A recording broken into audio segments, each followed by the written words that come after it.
시편의 시들은 노래입니다. 사람이 가장 쉽게 기억하고 배우고 오래 기억이 남는 것이 바로 노래입니다. 하나님께서 이 노래라는 형식으로 하나님의 말씀을 주신 것입니다. 이 시편 안에는 모든 믿음의 사람들의 희노애락이 녹아져 있습니다. 그 삶의 희노애락 속에서 우리가 어떻게 하나님께 나아가고 어떻게 하나님께 기도해야 되는지 아주 자세하게 기록해 주고 있습니다. 그래서 기도를 할 줄 모르는 분들은 이 시편을 그냥 따라서 고백하면 되는 것입니다. 찬양을 할지 모르신 분들도 이 시편에 나오는 하나님을 찬양하는 그 말씀을 그대로 내 입술로 선포하면 그것이 곧 찬양이 되는 것입니다. 24편은 세 부분으로 나눌 수가 있습니다. 1절과 2절 하나님은 누구신가, 3절에서 6절 여호와의 산에 오를 자 누구인가, 7절에서 10절 영광의 왕이 누구신가. 세 부분으로 구분될 수 있지만 결국 한 가지 주제를 말하고 있습니다. 하나님께 합당하게 예배드리자, 하나님께 올바로 예배드리자. 이게 24편의 주제입니다. 24편은 참된 예배로의 초청입니다. 우리 모든 사람들이 하나님을 이와 같이 예배드리자, 우리가 하나님을 하나님답게 합당한 예배를 드리자, 예배로의 초청입니다. 참된 예배자가 갖추어야 될 삶의 방식과 태도를 우리에게 알려주고 있습니다. 이런 말이 있습니다. 하나님을 어떻게 보느냐에 따라서 그 사람의 삶이 달라진다. 한 개인의 인생은 하나님에 대한 그의 생각보다 더 고귀할 수 없다. 하나님에 대한 고귀한 관점을 가질 때 그의 삶 역시 고귀해진다. 반대로 하나님에 대한 천박한 관점은 천박한 인생을 만든다. 존귀한 인생이 되기를 원하십니까? 우리가 다 존귀한 삶을 살기를 원하죠. 누가 천박한 인생을 살기를 원합니까? 존귀한 인생을 살기를 원한다면 우리가 하나님에 대한 올바른 태도와 관점을 가지고 있어야 됩니다. 우리가 존귀한 존재가 되느냐, 천박한 존재가 되느냐, 그 분기점이 하나님에 대한 관점에 따라 달라질 수 있다는 것입니다.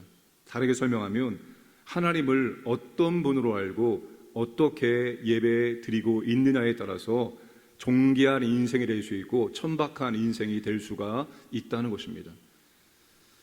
여러분, 하나님을 어떤 하나님으로 알고 계십니까? 어떤 신으로 알고 하나님께 예배를 드리고 계십니까? 1절에서 우주의 소유주로 선언하고 2절에서 그 이유를 설명합니다. 땅과 거기에 충만한 것과 세계와 그 가운데 사는 자들은 여호와의 것이로다. 우주와 그 안에 있는 모든 피조물들이 다 여호와의 것이라고 선언합니다. 우주의 모든 소유권이 하나님에게 있다고 설명하거나 설득하는 것이 아니라 선포하고 있습니다. 그 이유는 2절에 여호와께서 그 터를 바다 위에 세우시며 강들 위에 건설하셨도다.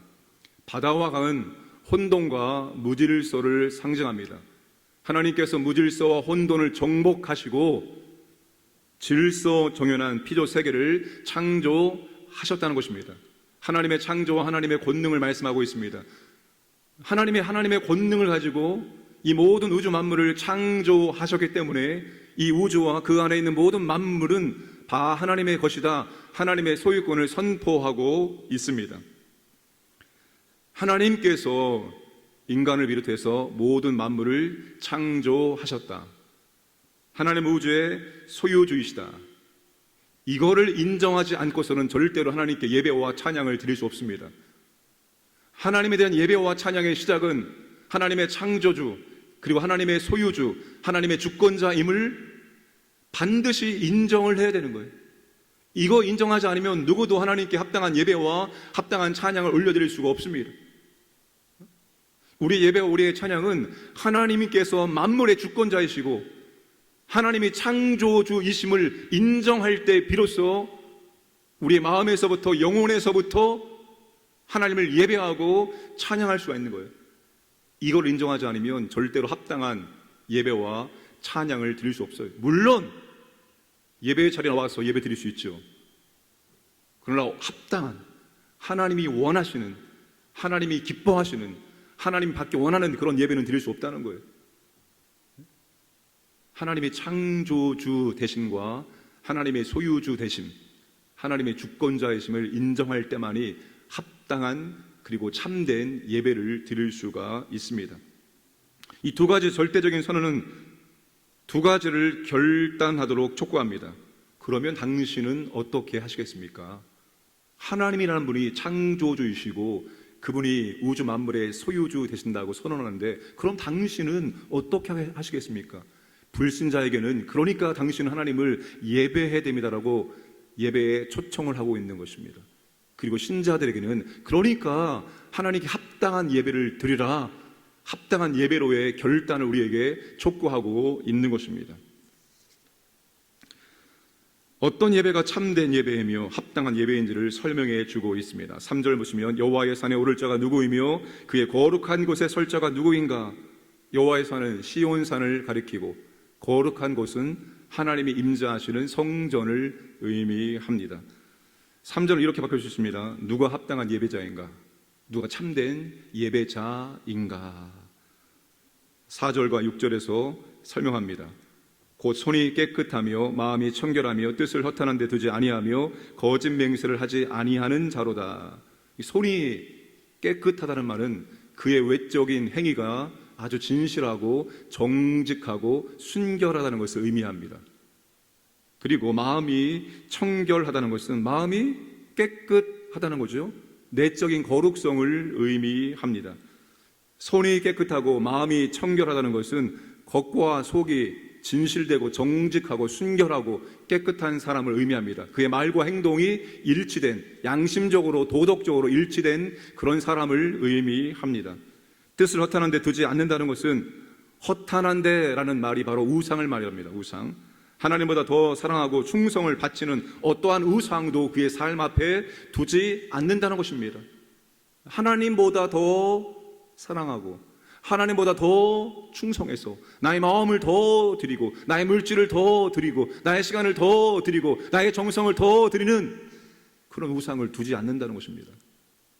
거짓 맹세를 하지 않는다는 것은 이행하려는 의지도 없이 약속을 하지 말라는 것입니다. 이행할 수 없는데 허풍을 떨지 말라, 그런 의미입니다. 그러니까 참된 예배자는 종교적인 의식을 행하는 사람이 아닙니다. 종교적인 예식을 갖추는 사람이 아니에요. 참된 예배자는 일상에서 하나님의 뜻을 따라 하나님을 드러내는 삶을 살아가는 사람입니다. 하나님의 영광을, 하나님의 존재를 반영하며 살아가는 사람을 의미합니다. 하나님이라는 이름을 걸고 합당하게 살려고 애쓰는 사람이 참된 예배자이고 합당한 예배자입니다. 6절 보시면 이는 여호와를 찾는 족속이요 야곱의 하나님의 얼굴을 구하는 자로다. 하나님을 만나고자 찾고 하나님의 얼굴을 갈망하는 사람입니다. 하나님을 예배하며 깊이 교제하고 싶은 열망이 있는 사람입니다. 하나님 우리에게 참된 예배자로서의 삶의 방식과 삶의 태도를 요구하고 있는 것입니다. 우리가 예배하고 있는 그 하나님이 창조주가 되시며 바로 주권자가 되시기 때문에 그 창조주와 주권자의 합당한 예배를 드리려고 애써야 된다는 것입니다. 우리의 삶의 방식도, 우리의 삶의 태도도, 우리의 마음의 가짐도 말입니다. 하나님을 사람보다 못한 하나님으로 만드는 경우가 참 많습니다. 하나님보다 못한 하나님. 대통령을 만난다고 생각해 보세요. 대통령을 내가 지금 만나러 간다고 생각하면은 머리끝부터 발끝까지 아주 내가 할 수 있는 최고의 모습으로 잘 갖춰 입고, 그리고 미리 가서 대기하고 있겠죠. 그리고 혹시라도 그분께 불쾌감을 주지 않도록 내 언행을 조심하겠죠. 우리가 하나님을 사람보다도 못한 그런 분으로 예배하고 있다는 것입니다. 마음의 준비도 없이 헐레벌떡 늦게 와서 하나님을 만난다고 예배드린다고 하고 있어요. 가장 기본적인 것도 못하면서 우리가 창조주요 주권자인 하나님을 만나러 온다고 하고 있는 거예요. 우리의 옷도 우리의 마음도 준비되지 않은 채 그냥 하나님 앞에 예배드린다고 서 있는 거예요. 이게 얼마나 합당하지 못한 모습입니까? 하나님은 하나님답게 예배를 드리라는 거예요. 하나님이 어떤 분인지 알고 그분 앞에 예배를 드리라는 거예요. 예배를 받으시는 하나님의 위치와 권능을 생각하고 예배를 준비하고 하나님께 나와서 예배를 드려야 한다는 것입니다. 외적인 행위와 내적인 마음의 준비를 하고 하나님께 와서 예배를 드려야 한다는 거예요. 여러분, 최소한 우리가 하나님께 예배 드리러 올 때, 하나님, 내가 일주일의 삶을 살면서 하나님께 이렇게 드릴 것이 있습니다. 내가 이것을 하나님께 드리고자 일주일의 삶을 살았습니다. 하나님 받아 주옵소서라고 고백할 수 있는 마음을 가지고 하나님께 예배의 자리에 와야 되는 것입니다.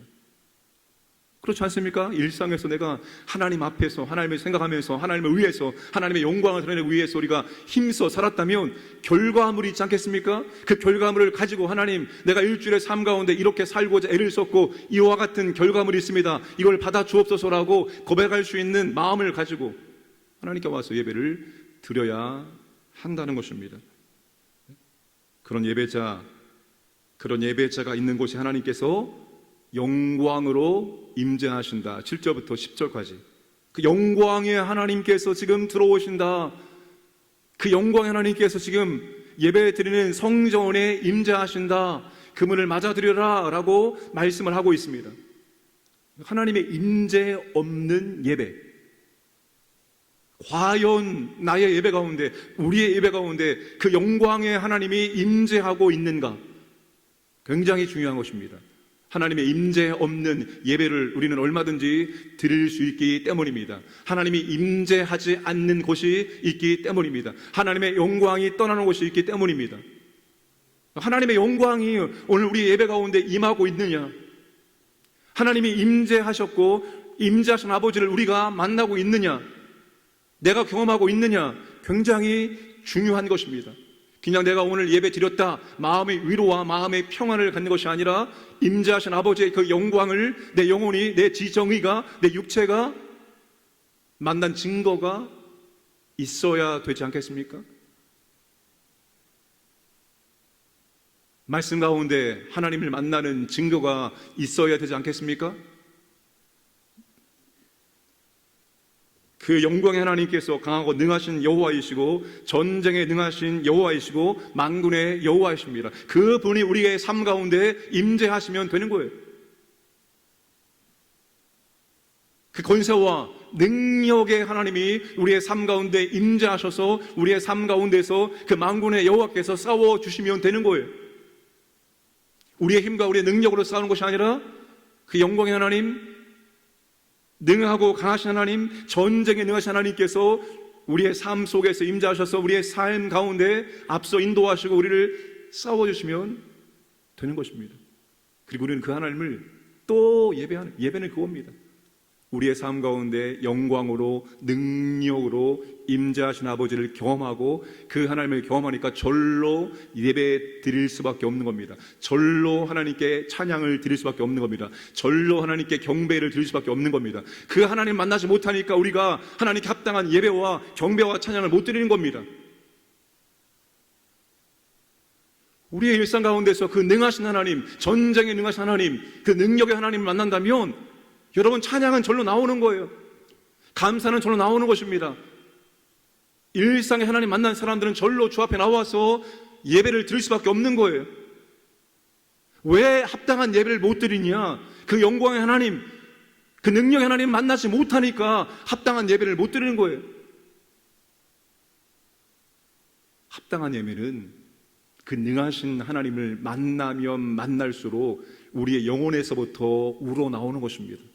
그 하나님을 내가 더 합당하게 예배를 올려 드려야지. 사무엘상 2장 30절 말씀 보시면 하나님께서 이렇게 말씀합니다. 엘리에게 말하는 거죠. 그러므로 이스라엘의 하나님이 나 여호와가 말하노라. 내가 전에 내 집과 내 조상의 집이 내 앞에 영원히 행하리라 하였으나 이제 나 여호와가 말하노니 결단코 그렇게 하지 아니하리라. 나를 존중히 여기는 자를 내가 존중히 여기고 나를 멸시하는 자를 내가 경멸하리라.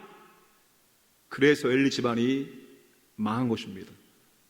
하나님을 존중히 여기지 아니하고 하나님을 하나님을 무시했기 때문입니다. 엘리의 아들 홈니와 비느하스가 하나님께 드릴 제물을 자신들이 먼저 취하여 좋은 것을 자신들이 갖고 나머지를 가지고 하나님께 예배를 드리지 않았습니까? 내 거 먼저 챙겨놓고 그리고 나머지 하나님께 드리는가? 그게 아닙니다. 가장 좋은 것 하나님께 먼저 챙겨놓고 그 다음에 내 거를 사용하는 것입니다. 하나님을 존중히 여기는 분, 하나님을 존귀하게 여기는 분, 바로 그 인생을 하나님께서 존귀하게 만들어 주신다는 거예요. 그게 우리의 인생의 목적이기 때문입니다. 하나님의 영광을 위하여 창조하였고 하나님을 찬송되도록 하기 위해서 창조했기 때문에 우리의 인생의 목적, 우리의 인생의 포커스를 그 하나님이 영광스럽게 되도록, 그 하나님이 찬양 받을 수 있도록 그렇게 살고자 할 때 그게 하나님을 존귀하게 만드는 것이고, 그렇게 하나님을 존귀하게 만들 때 하나님이 그 영혼을 존귀하게 만들어 주신다는 것입니다. 행복도 우리의 인생에 존귀하게 되는 것도 우리가 하는 것이 아니라 우리의 하나님이 만들어 주신다는 것을 꼭 기억하시기를 바랍니다. 함께 기도하겠습니다. 우리나라 정치, 또 경제, 또 국방, 외교, 특별히 아버지 하나님 안정될 수 있도록 은혜를 베풀어 주옵소서. 여름 사역을 준비하고 있습니다. 하나님 아버지, 먼 교회가 기도로 준비하게 하시고 잘 준비하게 하시고 많은 어린이들, 학생들, 우리 청년들이 동참하게 하셔서 주님을 만나기를 원합니다. 진짜 영적인 회심이 있기를 원합니다. 은혜를 주시고 안전하게 진행되고 마치기 원합니다.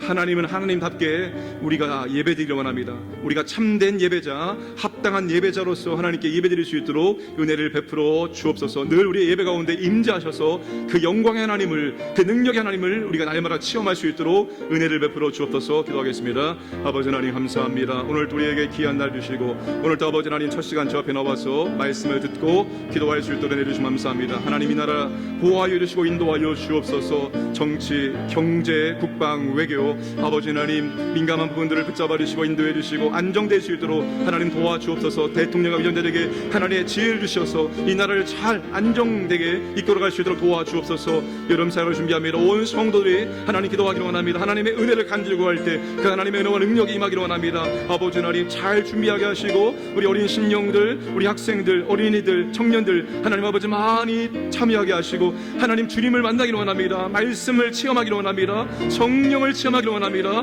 아버지 하나님 온전한 믿음으로 세워지기 원합니다. 주여 도와주시옵소서. 하나님 아버지 건강하게 안전하게 진행되고 마칠 수 있도록 도와주시고 우리가 하나님을 합당하게 정말 예배하기를 원합니다. 참된 예배자이기 원합니다. 아버지 그래서 우리 예배 가운데 날마다 임재하신 아버지를 만나기 원합니다. 영광의 하나님, 능력의 아버지를 만나고 더욱더 아버지 앞에 참된 예배자로서 살 수 있도록 은혜를 베풀어 주시옵소서.